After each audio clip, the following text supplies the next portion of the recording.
베드로전서 2장 11절부터 25절 말씀. 사랑하는 자들아, 거류민과 나그네와 같은 너희를 권하노니 영혼을 거슬러 싸우는 육체의 정욕을 제어하라.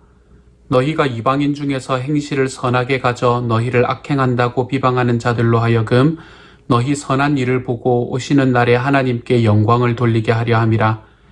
인간의 모든 제도를 주를 위하여 순종하되 혹은 위에 있는 왕이나 혹은 그가 악행하는 자를 징벌하고 선행하는 자를 포상하기 위하여 보낸 총독에게 하라.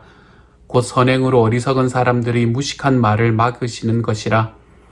너희는 자유가 있으나 그 자유로 악을 가리는 데 쓰지 말고 오직 하나님과의 종과 같이 하라. 뭇사람을 공경하며 형제를 사랑하며 하나님을 두려워하며 왕을 존대하라. 사환들아, 범사에 두려워함으로 주인들에게 순종하되 선하고 관용하는 자들에게만 아니라 또한 까다로운 자들에게도 그리하라. 부당하게 고난을 받아도 하나님을 생각함으로 슬픔을 참으면 이는 아름다우나 죄가 있어 매를 맞고 참으면 무슨 칭찬이 있으리요. 그러나 선을 행함으로 고난을 받고 참으면 이는 하나님 앞에 아름다우니라.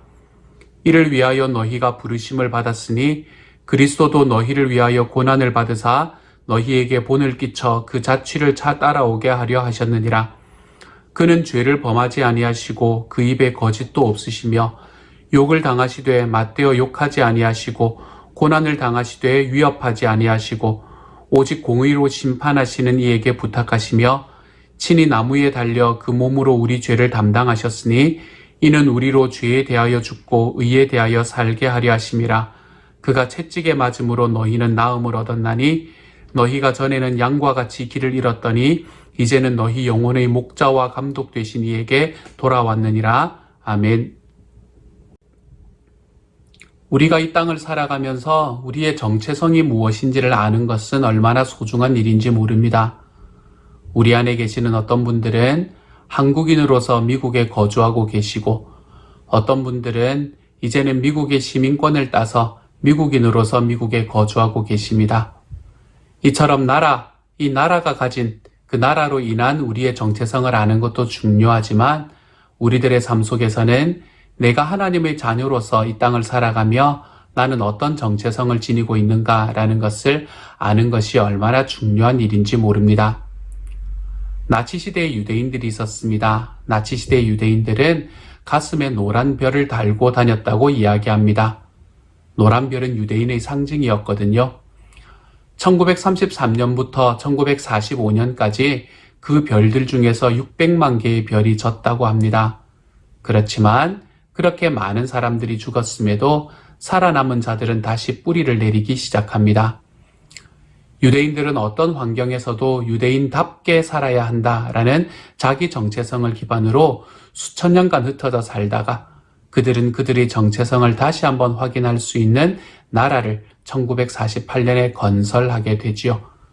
이만큼 정체성이라는 것은 중요합니다.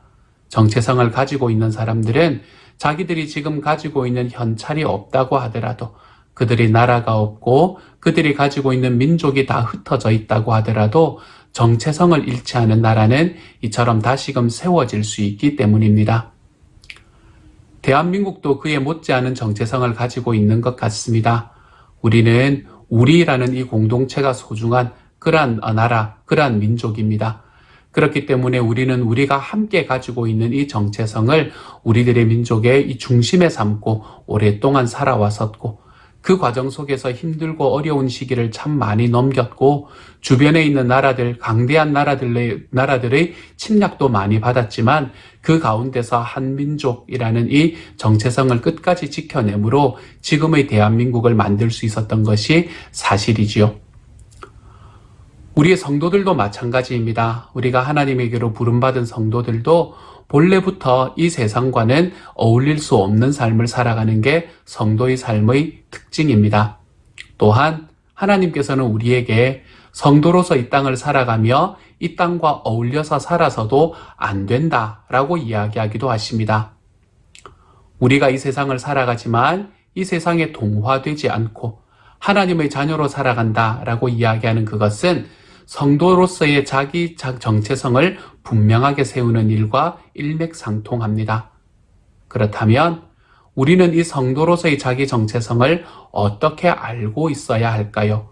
우리는 이 자기 정체성을 어떻게 세워가야 하는 것일까요? 성경의 말씀은 우리의 정체성이 무엇인가라는 것에 대해서 대단히 자주 이야기를 해주고 있습니다. 오늘의 본문에서도 우리의 정체성이 무엇인가라는 것을 그 첫 번째 말씀에서 우리에게 이야기를 해주고 있죠.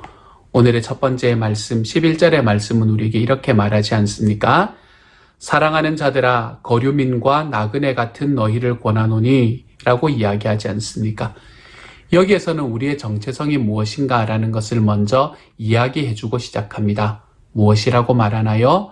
우리가 하나님 앞에서 구원을 받아서 모두를 형제 자매라고 부를 수 있는 하나님의 자녀가 되었다면 우리는 이 땅을 거류민과 나그네처럼 살아가야 한다. 이것이 우리의 정체성이다 라고 이야기하고 있는 것입니다. 거류민이라는 사람은 어떤 사람인가 하면 외국에서 살아가는 본국의 사람을 이야기합니다. 나그네는 본국에서 살아가는 외국의 사람을 이야기하고 있죠. 그러므로 거류민과 나그네 이 둘의 공통점은 무엇인가 하면 이들은 모두 자기 나라를 떠나서 살아가고 있다는 이야기입니다. 자기의 본국을 떠나서 다른 나라에서 살고 있다는 이야기이죠. 이처럼 성경이 우리에게 이야기하는 정체성은 우리는 하나님 나라의 시민이라는 것입니다. 우리는 하나님의 나라의 시민인데 하나님의 나라의 시민이라는 자격을 가지고 우리는 이 세상에 지금 살아가고 있는 존재라는 것이지요. 얼마나요? 한 100년 정도요. 우리들이 앞으로 영원히 살아갈 그 삶에 비하면 얼마 안 되는 한 100년 정도의 삶을 우리는 이 땅에서 나그네처럼 거류민처럼 살아간다. 그것이 성경이 우리에게 이야기하는 우리의 가치관이 되는 것입니다. 우리의 정체성이 되는 것입니다. 우리가 우리들의 삶이 나그네이고 거류민이다 라는 것을 알게 되면 우리는 이 세상에 있는 집착에서 벗어날 수 있게 됩니다. 왜요?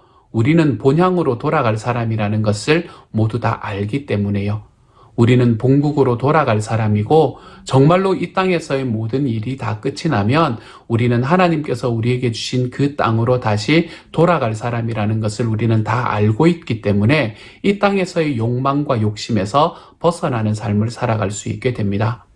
또한 우리가 돌아갈 본향을 그리며 살아갈 수 있게 되지요. 내가 이 땅에서 영원히 살아갈 것이 아니기 때문에 내가 영원히 살아갈 나의 집, 나의 본향, 그 하늘나라에 대한 소망과 그리움을 품고 살아갈 수 있는 삶을 사는 것입니다. 제가 참 좋아하는 시인 중에 천상병이라는 분이 계십니다. 이 천상병 시인은 귀천이라는 시에서 우리 인생은 잠시 소풍을 나왔다가 집으로 다시 돌아가는 것이다 라고 고백합니다. 맞습니다. 우리는 소풍을 나온 기분으로 잠깐 여행을 하는 느낌으로 이 세상을 살아갈 줄 알아야 합니다. 왜냐하면 이 세상은 우리가 영원히 살아가야 할 대상이 아니기 때문입니다. 우리는 이 땅에서의 삶을 마치고 우리 주님을 다시 만날 것입니다.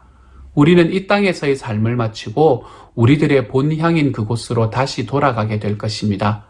그 본향에서 우리의 아버지이신 하나님을 다시 만나게 되겠지요. 우리가 그것을 기대하고 우리가 그것을 소망하고 걸어가는 길로 인해서 바로 그 길을 걸어가기 때문에 우리는 하나님 앞에서 본향에 대한 소망을 가진 사람으로 이 땅을 걸어갈 수 있게 되는 것입니다. 그렇다면 우리가 이 땅에서의 우리의 정체성을 거류민과 나그네다라고 이야기를 하고 있는데 그러면 이렇게 거류민과 나그네로 살아가기 위해서 우리는 어떻게 하면 이렇게 살아갈 수 있는가? 어떻게 살아가면 이러한 정체성을 가질 수 있는가라는 것을 오늘의 말씀은 이야기를 하고 있습니다. 그 말씀에 대해서 몇 가지 한번 살펴보도록 하지요. 첫 번째로 오늘의 말씀에서는 우리가 이 땅에서 거류민과 나그네처럼 살아가는 바로 그 정체성을 회복하기 위해서는 절제하며 살아갈 수 있어야 한다라고 이야기하고 있습니다. 먼저 11절의 말씀을 다시 한번 읽어보겠습니다. 사랑하는 자들아 거류민과 나그네 같은 너희를 권하노니 영혼을 거슬러 싸우는 육체의 정욕을 제어하라. 아멘. 이렇게 말합니다.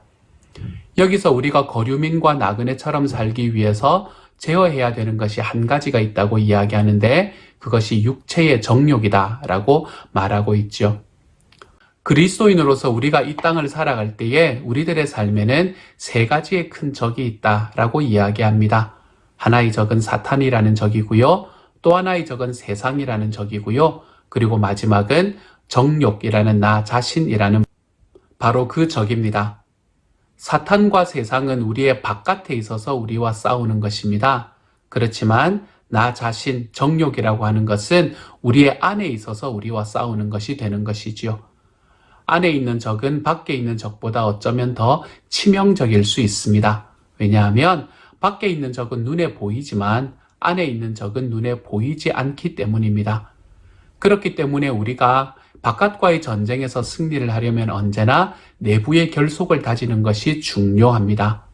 그러므로 우리는 이 땅에서 하나님의 사람으로서 이 땅에서 내가 나그네고 거류민으로 살아가는 그 정체성을 회복하기 위해서 우리는 우리 내부에 있는 이 적, 나의 정욕으로부터 내가 절제할 수 있는 마음이 필요합니다. 여러분, 파리와 좀나비라는 이 이솝우화의 이야기가 있습니다. 이 이야기는 어떤 이야기입니까? 파리가 어느 날 이렇게 빙빙 돌아다니다가 어느 날 달콤한 향기가 느껴져서 그곳으로 찾아갑니다. 그리고 그곳에서 한창 꿀을 빨고 있는데 다시 날아 나오려고 배가 불러서 다시 날아 나오려고 하니까 그곳에 있는 자기 몸이 움직이지 않는 것을 보게 됩니다. 알고 보았더니 파리를 잡기 위해서 놓았던 덫이 거기 있었던 것이지요. 그래서 지나가는 좀나비가 이렇게 이야기를 합니다. 야, 파리야. 너는 그것 하나 못 참고 그렇게 들어가서 거기서 너의 생명을 잃냐 라고 이야기하면서 이렇게 비웃으면서 지나갑니다. 밤이 되었지요. 밤이 되었더니 마을에서 불이 환하게 켜지기 시작합니다. 좀나비는 그 불을 바라보고 온몸을 다 던져서 달려듭니다. 그런데 그 불에 달려들자마자 이 좀나비가 죽어버립니다. 왜 그렇지요? 그것은 동네 사람들이 이 좀나비를 잡기 위해서, 그 파리와 좀나비들을 잡기 위해서 만들어 놓은 그러한 덫이었기 때문입니다. 그걸 바라보던 파리가, 그 안에 아직도 갇혀있던 파리가 이렇게 이야기를 하지요. 야, 너도 정말 어리석은 놈이구나. 그렇게 타 죽을 만큼 불장난을 좋아하다니. 이 이야기가 우리에게 던져주는 이야기는 어떤 이야기입니까? 이 말은 우리들에게, 이 이야기는 우리에게 사람이 자기의 정욕을 쫓아가다 보면 결국 죽음에 이를 수밖에 없다라는 것을 이야기를 합니다. 우리는 이 땅에서 무언가를 많이 가지려고 하는데, 많이 가지려고 하는 이유는 뭔가 하면 이 땅이 내 삶의 종착역이라고 생각하기 때문입니다. 그러므로 많이 쌓아놓고 살아가려고 합니다. 우리가 이제 어떤 집에 들어가서 내가 여기 잠시 있다가 좀 이따 이사를 해야 된다라고 생각하면 그 집에 많은 것을 쌓아두지 않지 않습니까? 그렇죠? 내가 거기가 완전히 내 집이고 나는 거기에 그냥 머물러 살아가는 사람이 된다라고 생각할 때 우리는 집에 무언가를 쌓아두게 되는 것이죠. 그러므로 우리가 이 세상의 정욕을 쫓아 살아간다라는 것은 내가 이 세상에 있는 이것이 나의 삶의 마지막일 것이다 라는 것을 생각하고 있다는 이야기이지요. 그러므로 내가 이 땅을 살아가며 거류민이고 나그네로 살아간다라는 것을 분명히 안다면 우리는 우리들의 삶 속에서 내 삶의 정욕에 빠지는 삶을 살아가지 않을 수 있게 됩니다. 내 삶에 더 많은 것을 욕망하고 더 많은 것을 채우려고 소망하는 길로 걸어가지 않을 수 있게 됩니다. 이것이 첫 번째, 우리들의 삶에 절제하라라고 이야기하는 이 말씀으로 이야기해주는 이야기이지요. 두 번째로, 우리가 우리의 이 정체성을 회복하기 위해서는 어떻게 살아가야 되나 하면 순종하며 살아가야 된다라고 이야기합니다. 오늘의 본문 13절과 14절의 말씀입니다. 이렇게 이야기하네요. 인간의 모든 제도를 주를 위하여 순종하되 혹은 위에 있는 왕이나 혹은 그가 악행하는 자를 징벌하고 선행하는 자를 포상하기 위하여 보낸 총독에게 하라. 이렇게 이야기합니다. 이 말씀은 뭘 이야기하는 거예요? 우리가 순종하는데 법과 그 공동체의 리더에게 순종해야 한다라고 이야기하고 있는 것입니다. 그런데 이 말씀에서 우리가 특별히 강조되는 것은 주를 위하여 순종해야 된다라는 이야기도 또한 중요합니다. 이때 당시에 베드로전서는 로마가 행하던 그 학정 속에서 기록된 것입니다. 그래서 로마에 살아가고 있던 당시의 교회의 교인들은 참 많은 고통과 고난을 받고 있는 상황이었어요. 그때 베드로는 아마도 주변 사람들에게 이 로마의 법을 무시하고 로마의 고위 관리들을 다 잡아서 죽여야 하는 것이 아닌가, 우리가 그렇게 이 운동이라도 일으켜야 되는 것이 아닌가, 혁명이라도 일으켜야 되는 것이 아닌가라는 이야기를 들었을 것입니다. 그런 상황에서도 베드로는 그런 사람들에게 순복하라, 순종하라 라고 이야기합니다. 왜 그런가 하면 순종의 영성이 얼마나 소중한가라는 것을 그는 알고 있었기 때문입니다. 우리들의 삶 속에서 우리의 권위가 회복되는 것은 언제이던가요? 내가 가지고 있는 권력을 마음껏 휘두를 때 그때의 우리의 권위가 회복이 되던가요? 그렇지 않지 않습니까? 정권을 잡고 그 정권이 가지고 있는 힘으로 백성들에게, 국민들에게 마음껏 대했던 그런 지도자들은 그 끝이 별로 좋지 않지 않았습니까? 그렇죠? 우리들의 삶에도 마찬가지입니다. 내 삶의 권위가 회복되는 것은 정말로 내가 권력을 가지고 있고 내가 모든 권능을 가지고 있지만 내가 그것을 함부로 사용하는 것이 아니라 그 권리를 가지고 있으면서도 가장 낮은 이를 향해서 허리 숙이고 고개 숙일 줄 아는 바로 그러한 삶의 모습을 갖춘 사람, 우리가 그 사람을 존중하고 존경하게 되지 않습니까? 하나님 앞에, 사람들 앞에 순종하라는 이야기는 바로 그런 이야기입니다. 우리가 이 땅을 나그네와 거류민으로 살아가기 위해서는 우리는 이 땅에 있는 사람들에게 내가 가지고 있는 권력을 마음껏 휘두르면서 그들과 척을 지고 살아가는 길이 우리가 살아가는 길이 되어서는 안 된다, 이렇게 말하는 것이지요. 차라리 이 땅의 가장 약한 자들에게도, 또한 이 땅에서 있는 하나님께서 주신 그 리더십들에게도 내가 순종하는 마음으로 지내나갈 때 그 순종하는 우리의 행동을 통해서, 행위를 통해서 우리의 권위가 드러나게 되는 것을 우리가 볼 수 있게 되는 거예요. 이러한 순종은 어디서 나타나는가? 오늘의 말씀의 17절에서는 이렇게 이야기를 합니다. 뭇사람을 공경하며 형제를 사랑하며 하나님을 두려워하며 왕을 존대하라, 이렇게 이야기합니다. 우리가 행하는 이 순종의 가장 바탕에는 무엇이 있나 하면 형제를 사랑하는 것이 있는 것입니다. 그러므로 우리가 이 땅을 거류민과 그리고 나그네로 살아가는 삶을 살기 위해서는 형제를 사랑하는 길로 걸어 들어가는 것이 옳습니다. 인간관계에 정말 중요한 단어는 서로라는 단어입니다. 서로 섬기고 서로 사랑할 줄 알아야 합니다. 서로 존중할 줄 알아야 돼요. 가는 말이 고와야 오는 말이 곱지 않겠습니까? 그렇죠?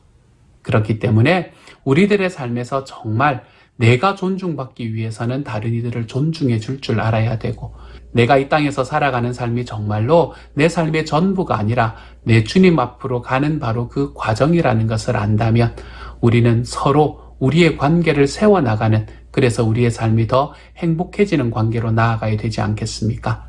내 삶에 있는 어떤 나의 이익을 더 많이, 나의 소유를 더 많이 만들기 위해서, 결국은 버리고 가야 할 그것을 더 만들기 위해서 우리가 서로의 관계가 깨어진다면 우리는 이 땅에서 과연 무엇을 가지고 우리 주님께로 갈 수 있게 되겠습니까? 사랑하는 여러분, 저는 오늘 하루가 저와 여러분이 우리 주님께서 우리에게 주신 이 정체성을 회복하는 하루가 될 수 있기를 소망합니다. 하나님께서 우리에게 주신 정체성은 우리는 이 땅에서의 삶이 전부가 아니라 나그네와 거류민으로 살아가는 삶이다. 그렇기 때문에 우리는 이 땅을 살아가면서 정말로 하나님께서 주시는 말씀에 따라 나를 절제하고 내가 순종함으로, 그 순종의 바탕이 되는 사랑을 마음에 품고 내가 이 땅을 살아감으로 인해 내가 여기가 전부가 아니라 주님께서 나에게 말씀해 주시는 천국이 다시 있음을 우리의 삶에 좀 고백하며 살아갈 줄 알아야 하겠습니다. 그래서 우리의 삶이 이 세 가지 하나님께서 주시는 명령, 절제하라, 순종하라, 사랑하라, 이 명령이 우리들의 삶에 깊이 자리 잡힐 수 있는 오늘 하루가 되어 가시기를 우리 주님의 이름으로 축복합니다. 함께 기도하겠습니다. 주님, 저에게 하나님 절제하라, 순종하라, 사랑하라 말씀하여 주시니 감사합니다. 말씀대로 살겠습니다. 주님, 주님께서 저를 돌보아 주셔서 제 마음속에 절제해야 될 곳이 어딘지를 알려주시고 제가 그 길을 하나님 앞에 한 걸음씩 더 걸어가 보게 하시고, 주님, 제가 순종하지 못하는 곳이 어디인가 다시 돌아보게 하셔서 사랑하는 마음으로 제가 순종하는 자리로 걸어 들어가 볼 수 있는 하나님의 사람이 되게 하시고, 순종함으로 인해 제가 받게 되는 그 권위들을 회복하며 하나님 앞에 걸어가 볼 수 있도록 주여 도우시고 함께하여 주옵소서. 모든 말씀 예수님 이름으로 기도드립니다. 아멘.